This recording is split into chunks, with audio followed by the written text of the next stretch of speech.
دی نه بیا به په ایران کې د عراق ویزه لګي. نو حاجي صاحب داسې یو طریقه شته چې هلته تا ته یو څوک د ویزې کار ما په ایران کې برابر کړي د عراق دا څه رقم دی که ته خپله بیا ځئ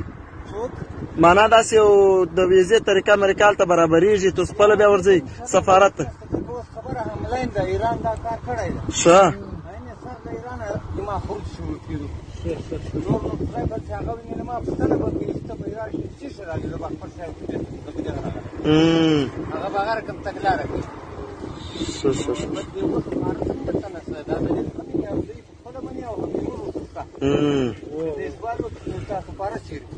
نو حاجي صاحب پرون داسې ویډیو نشر شوی چې شیخ حماسي صاحب ویلی ولدی چې مار ځګی ولدی زموږ سره په تماس کې په تیارې کې هست و نو یعنې ستا یقین دا دی چې ته پر دغه باسکل باندې ولاړ شې نه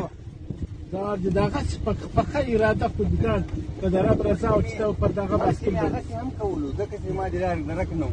اوس مې د لارې درک شوی دی وینې نو اوس د خپل عزم بېرته نه شم سات کولی ډېر ښه ډېر ښه ډېر ښه راځمئ دمئ دا ورسره ځمه دی خو نه دی بېکاره دا له خیره سره فریضه ادا کوم خدای خالق امر د هغه په ځای کوم که ولاړې زموږ د ځایه به هم دعاګانې کوي او درود به رسول الله مبارک ته وایي نو موږ ته انشاءالله ورته دغه جال چې زما سره پر بغل را سره و باداره تې نصیبه وکړي خپلو بیتې ته سره او موږ ټولو ته به دعا کوي انشاءالله د خیر موږ ستا سره څه خدمت کولی شو ابراهیم علیه السلام ته الله غږ ورسوي آمین الله دې آمین وکړي خدای پاک دې پیاده کړي ما ته دې هم خدای پاک آمین که دا نور خلک هم خواهش کړي چې ستا سره خبرې کوي موږ درته ولاړو. سلام علیکم.